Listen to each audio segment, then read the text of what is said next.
Today we're going to learn more about ratios. In the last video, we learned how to group objects to help us picture what the ratio would look like. For example, if we have the ratio of oranges to apples is 3:2, we can put all these fruits into groups, with 3 oranges and 2 apples in each group. Now let's try to look at the fruits in a different way. What if we group them vertically? We would have 5 groups, 3 groups of oranges and 2 groups of apples, with the same number of fruit in each group. And instead of drawing oranges and apples, we would use bar diagrams, which would be much easier to draw. So we could have 3 boxes to represent the oranges and 2 boxes to represent the apples.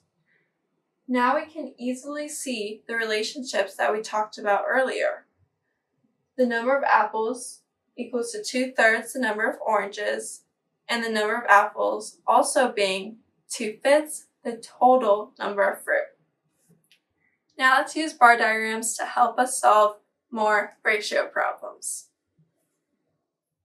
The ratio of boys to girls in a math club is 5:3. If there are 24 girls in the math club, how many boys are there? So we could draw a detailed picture like this one, but instead we can draw a bar diagram. Let's start with a big bar. This will represent the entire math club.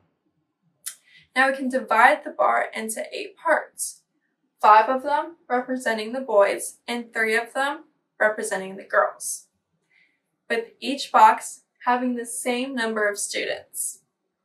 Now, since the question asks us, if there are 24 girls, how many boys will there be? So we can look for the relationship between girls and boys. By looking at the diagram, we can see that the number of boys is 5/3 the number of girls. And since there are 24 girls, that means the number of boys will be 5/3 times 24, which is 40. So there are 40 boys in the math club. Now let's look at another question. If the total number of students in the math club is 48, how many boys will there be in the club?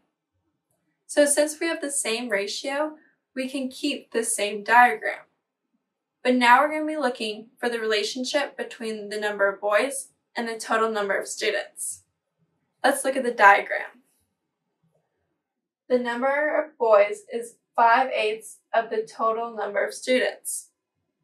And since the total of students is 48, to find the number of boys, we can do 5/8 times 48, which is 30. So there are 30 boys in the math club. Today we learned how to use bar diagrams to help us show ratio relationships. Bar diagrams are much easier to draw and it is a more straightforward way to see relationships among groups of objects. In the next video, we're going to learn more examples of how to use a bar diagram to help us solve ratio problems. Thanks for watching.